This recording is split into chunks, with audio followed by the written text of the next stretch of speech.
Hey, and good morning, everyone. Hey, Morning. Justin. Hey, Good Marianne. How morning. you doing today? How you Good. doing? Great. Awesome. We're really excited. We're doing a kind of like a very focused series this past couple of weeks around data protection and the business continuity. So today's our first segment of that. But before we dive in, I just want to say thanks everyone for liking, subscribing, jumping on, sending questions to us.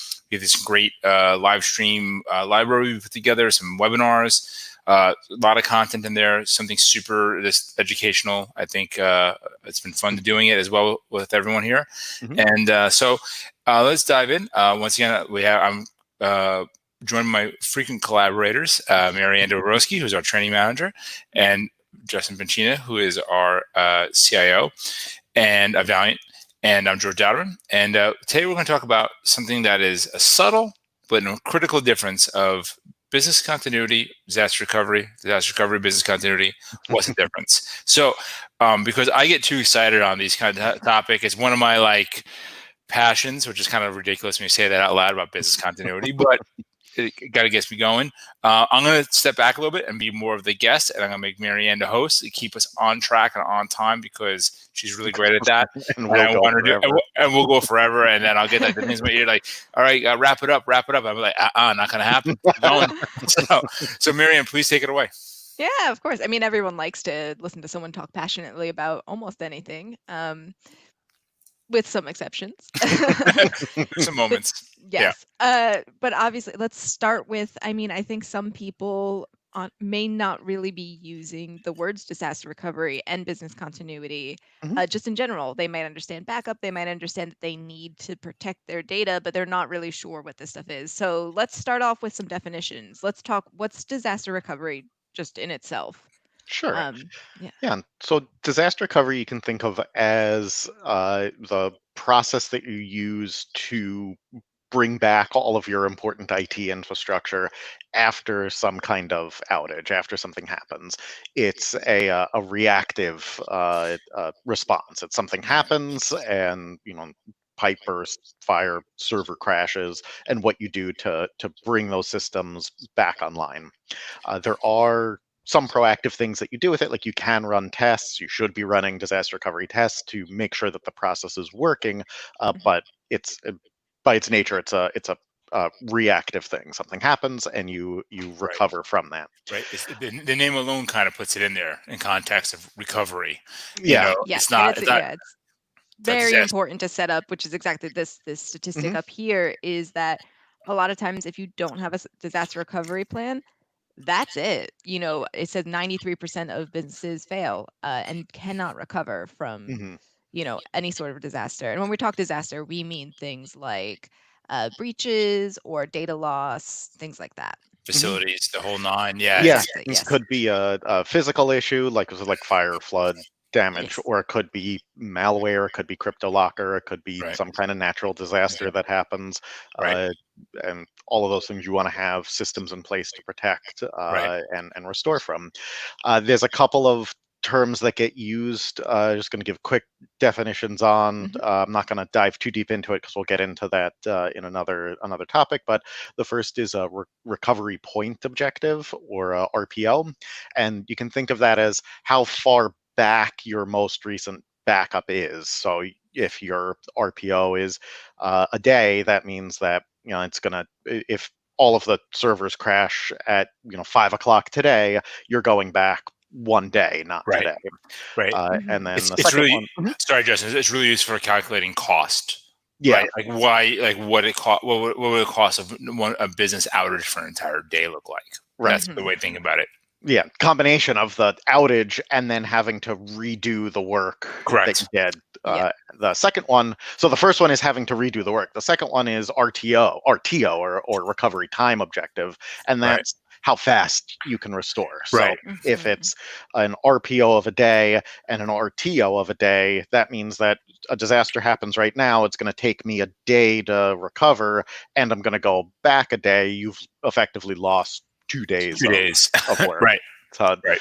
that's just two terms that get used, stuff to be aware of.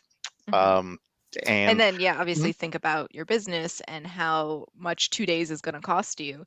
mhm, And then, is that how much is that going to cost you? And then if you have a really long RTO, if you lose a week because a disaster happens, Mhm. think about that too. Goes from Right. there.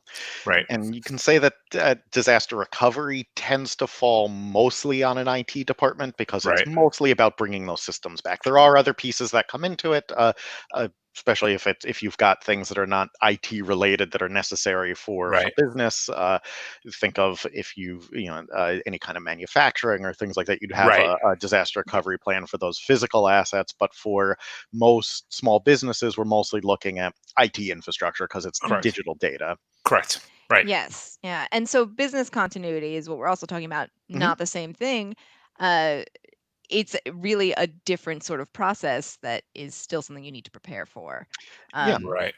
So let's that's talk a about exactly what the definition of that is as yeah. well. Business continuity is maintaining your getting your operations back to normal, and that encompasses all of your business operations, not just how long is it for the stuff to be back, but how do we get all of the other pieces of our business to be back? How do we get communication to people? How do we get how do we know who to reach out to? How do we get our processes started again? Right. And this is more of a proactive approach. This idea of Mhm. having a plan for what you're going to do in the event of some kind of business disruption, or what you're going to do to limit that type of Right. disruption. Right. Yeah. So, Yeah, so it's the idea that you need to have an incident response plan. We have this thing up here of people who don't have an incident response plan. I mean, even in the very basics, it's the reason that, twice a year our building has us talk about fire exits. It's things like right. that. So when it Mhm. happens how you can keep going. Yeah. Right. And I think the two key differences with business continuity versus Yeah. disaster recovery is, one, business continuity is proactive. You're doing things to ensure that in when something happens, because and Right. we're talking, it doesn't necessarily have to be, huge extinction level event that causes that. It Right. could be, as simple as, sorry, buildings closed today. Like Right. that type Yeah. of thing, you would have a business continuity plan I for mean, that. you could argue that this our grand pandemic experiment for the last couple months Absolutely. is like the perfect example of a business Yeah. Mhm. continuity of the need for business continuity plan.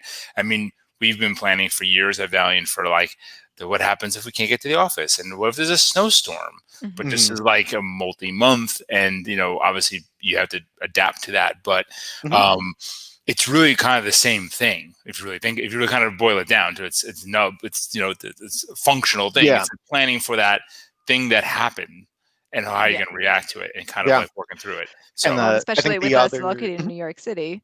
I yeah, mean, Yeah. exactly. there's a great variety of things that can prevent you from getting to the office. Yeah. From a subway strike, the transit strike, to like a manhole cover exploding, to a Mhm. water main break, uh, Yep. New Yorkers. hurricane, New York, other New Yorkers. Just saying. All happened. Yeah. Yes. Yes, it's all The real. so the other key Yes. differentiator is that a business continuity plan is encompasses more than just IT, and that Right. IT is certainly involved to keep systems up and running, get them back and running, but it also needs to involve your HR department, your finance department, in some cases your legal department. It really needs to involve all of the major departments of your organization so that they can all function and take care of the functions that they have. Right. And Mhm. if we're talking about something, like it's, oh, the office is closed for a day, okay, maybe that's easy enough to just be like, I guess we're closed for the day. Everybody take a day off if you have the the ability to do that. But if we're Right. talking, the office is going to be inaccessible for a month, and the only way we can run payroll is to have something in the office, or we can have to cut checks from something in the office. That is something that needs to be. That would be planned for in a business continuity plan. How would Correct. you get these things done? How would you continue to do these things Mhm. And without access to the resources that you have? exactly. And like you said before, it's important to calculate what impact downtime will have because you're going to have to make those decisions really quickly. Hmm. Can you be out for the day because the office is closing and just not have people work? And you don't want to be doing those calculations within the 5 minutes you need to make that decision. Hmm. Right. So Right. that's what that's exactly what you said. It's more proactive and yeah, cool. Yeah. Well, yeah, it's a critical business function. I think that that many business owners and leaders don't take on because it's kind of like it's something people don't want to think about. People want to have this kind of positive outlook. Hey, it's not going to happen to me. Yep. Obviously, with 93% of businesses have a business either like complete failure after a year after a significant event. It does happen, but people tend to be optimistic and not, and then this kind of like a higher level thinking of like what's going to happen. And there's some really great tools I think around that. Yeah, let's talk about what to do to prepare. Right. So I know we were talking before about business impact analysis and Right. determining this sort of Right. risk impact. So can you guys give me a little more on Sure. that? This is something that this is where I'll contain myself a little bit. Get excited. But the business impact analysis is when you look at all the different business functions and identify the critical path, what needs to be operational to run the business, and it's kind of like a very cold look at what has to be. What do you have to do to deliver business? Like at Valiant, there's certain tools, there's certain job roles and functions that need to be operational. When you certain communications tools. So you really kind of like almost identify each piece of it up front. And then you say, okay, what's going to happen if I don't have those things? What's my workaround? And really the real goal here is to try to identify all the things that can go wrong in advance. And just the act of doing that, even if it's a list and so simple, has an impact on your thinking, because it's going to make you say, oh, wait a second. So wait, I have no phone systems. How are the customers going to get involved? And it just becomes more and more critical. And if you think about time of staff, like there's how much time the staff works, and it is literally an all-consuming process if it's not done correctly. So if you really plan for it, you minimize that impact so quickly by planning for it. And I think that the first step first step of a problem is acknowledging there's a problem, but it's saying, but to say, hey, look, we don't necessarily have a clear we're not clearly identifying what we have to, what we need to operate. And that's not necessarily the strong suit of many business owners, because they know their business really well.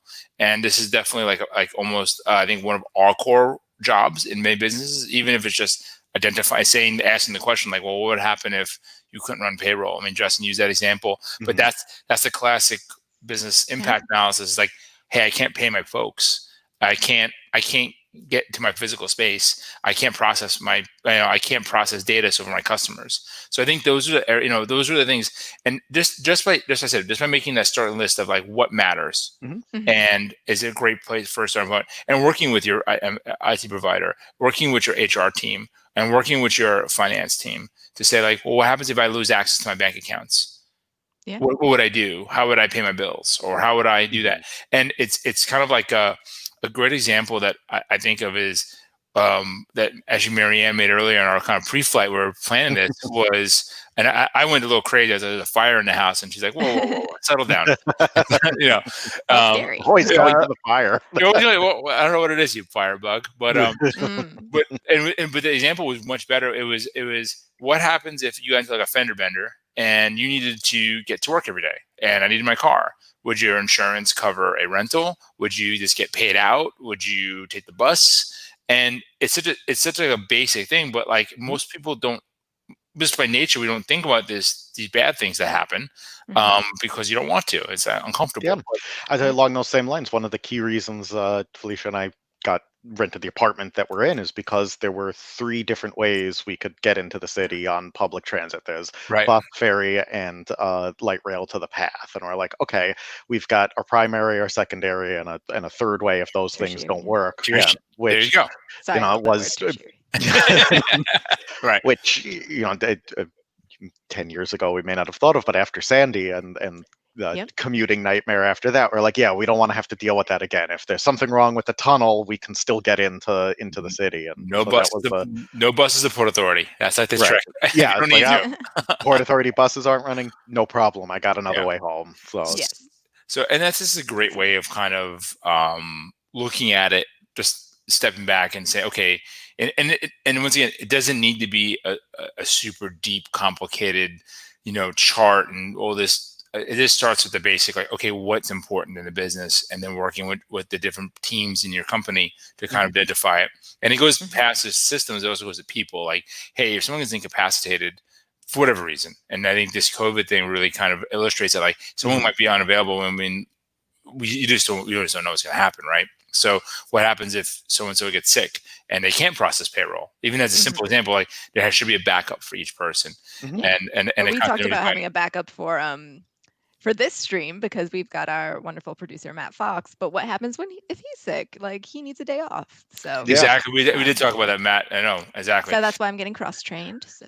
That's right. Cross-training is a core. That's right. It's a core function. That's right. Yep. So it looks like we've got a comment. So our wonderful Stefan Kaup always has great comments. So let's look at this. When someone uses Apple's cloud or time machine backup solution to restore broken or lost Mac, is that considered disaster recovery? And is that suitable enough for a company on Macs with cloud files? So yeah, that's a disaster recovery because you had a disaster, your machine is broken or lost, and you're restoring from that, you're reacting to that. Your business continuity plan might include that says in the event of a machine getting damaged or lost, this is the process we run in order to get back to keep things running, and we're setting up backups that meet the RPO and RTO that we have. The second part is that suitable enough for a company on Macs with cloud files. That's where the business continuity plan comes in. Is that suitable? Well, it depends on the company. It's setting those objectives for how much data you're willing to lose and how long you're willing for that to take. And if you are, talking about a great example, we once spoke with somebody who made the argument that I know that, and I'm making up the numbers. I know that in a given day, the most that I could possibly lose is $20,000, and the odds of an outage of all of my systems lasting more than 3 days is really high.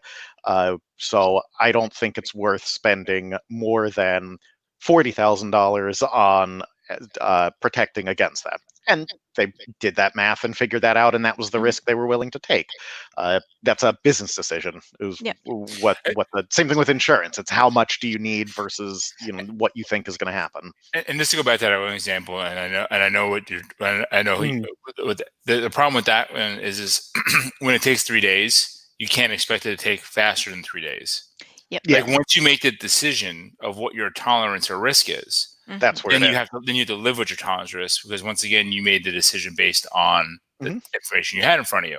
Yep. And again, like Justin said, it's every business is different. If you cannot not work for 3 days, then that's not the solution for you. But if you can just like push stuff off for a little bit, then think about that and calculate that into the cost. Yep. And keep in mind, keep in mind with that too, when you're thinking about that, it's not just can you work for 3 days, but when those 3 days are. I'm going to go back to the payroll example. And Stefan, if your machine is broken and it takes a day to fix it, and you're the only one who can run payroll and it's due in 4 hours, then no, that's not a good solution, because that's not going to work. Now, if your business continuity plan is, this is the primary person who does this task, these are the things to make sure they have their tools.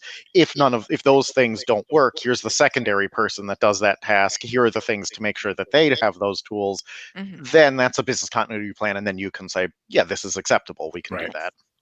Cool. That's true. That's true. Yeah, well, so let's talk a little bit more about building an effective data protection strategy. Like, I think we did a lot of like, this is scary and you need to think about this. So what are people thinking about? What is the strategies that people should look into? Right.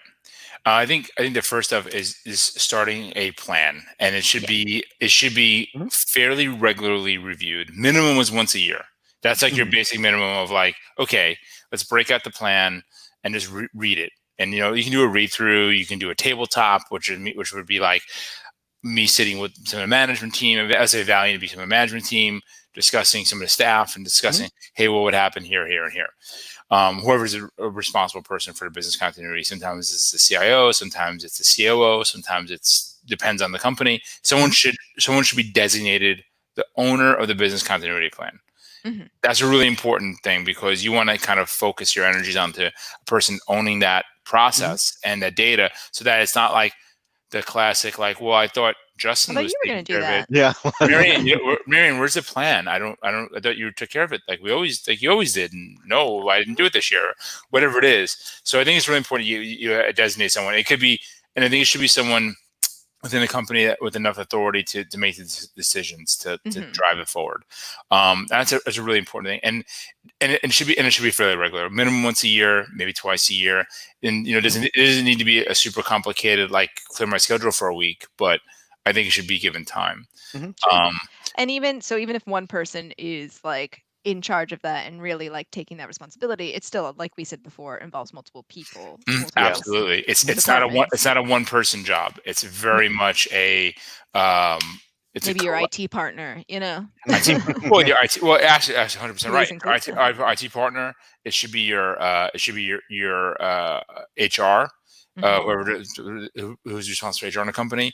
It should be your finance and your outside accounting counsel. You might want to also talk to some of your legal counsel, because there may be legal ramifications from not being open, depending on your business. Yep. If you're like we used the payroll before. Correct. What's the ramification for not getting people their pay on time? Well, that's Correct. illegal. Yes, it is. It's a wage theft. It's called properly. Obviously, there's reasons why it happens, but really, you want to try to get ahead of it. And beyond, that's the first step is to put some pen to paper digitally and store it.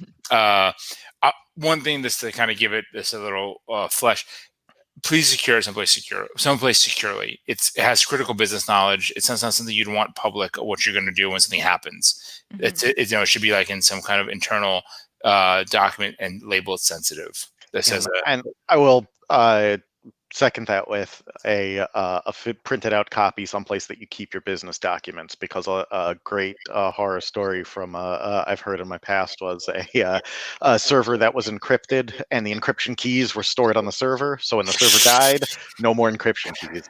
Same thing. If you're storing your business continuity plan on the equipment that could potentially be affected by an outage, you want to have that somewhere safe that you also can get to. So safe deposit box, exactly. where you keep your physical copies of your business documents as well. Correct. So from there, once you kind of have it, an untested business continuity plan or DR plan is almost as bad as not having one in the first place, because you have no idea what's going to happen to do it. I would say it's worse, because you're assuming that it's going to work, as opposed to I don't have one, I have no idea. Otherwise, you end up in the I don't understand, why didn't this work? And it's like, well, you have to make sure that, like I said, the tabletop exercise is great. Actually doing test restores of things. Really, it's the fire drill. It's running the fire drill to make sure that you know what's going to happen, both to make sure that you've thought of everything that you could think of, and so that it's not a surprise when you go to do it. Yeah, I mean, I think Valiant did a great version of this when we were like, oh, we're going to have to go full remote soon. Let's do a day of full remote first before we have to. Let's figure this out. So that was pretty cool. We discovered a couple of things, and we're still kind of shaking out some of the details, mostly around headsets. That was probably I think that was our big takeaway, that the headset availability market was so it was definitely we're still shaking that out. But and one thing that's a good thing is that if you can afford the some of the disruption, would be to get the idea of the test to the entire team, which is called like a full cutover, so that that you're working. And that can be really difficult to do, because it can be very disruptive. It has a potential for data loss, a potential for business loss, but it might be worth doing at least once or twice in a given life cycle of a plan to test also do it the right way. Don't just pull a plug. People do that, and unfortunately, that's a terrible idea. Don't do that.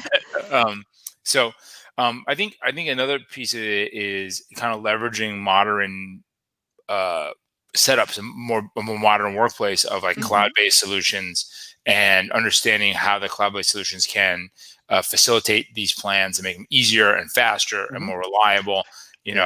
That was, a part of Stefan's comment was whether or not the backup is fine if you have cloud files, and in some cases, yeah, that makes it really easy because your recovery plan could be, okay, go to your personal computer, log into the browser, and get access to files, versus ship out a new computer, set it up, send it. So they're definitely able to leverage tools and leverage systems to make sure that things are up and running and robust and have a path to use that's built into them.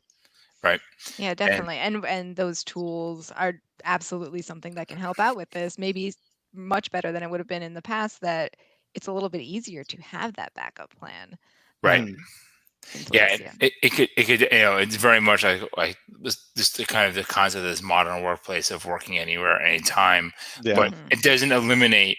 And once again, like in all things, never eliminates the fundamentals of what we're doing and why we're doing it. Like you still, just because Microsoft has the data or Google has the data, doesn't change your responsibility to that data, which is part of what we really want to get across. And as a business, as business people, and in the community, and get it out there.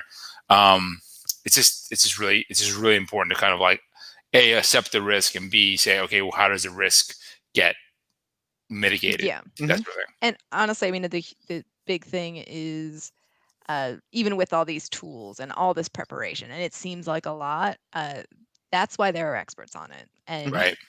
so that's something that we talk about a lot. I mean, get the correct person to help with you. So I mean, there's third-party disaster recovery continuity plans. I don't know if you guys want to talk about that as something like we do too. I mean, we have obviously the experience with that.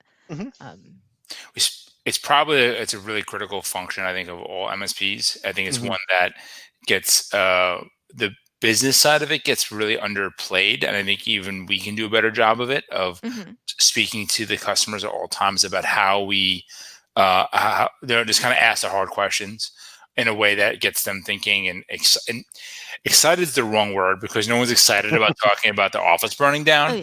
But invested, I think. Invested, yeah. Thought-provoking. Yeah, I think IT leads that conversation a lot, because a lot of the nuts and bolts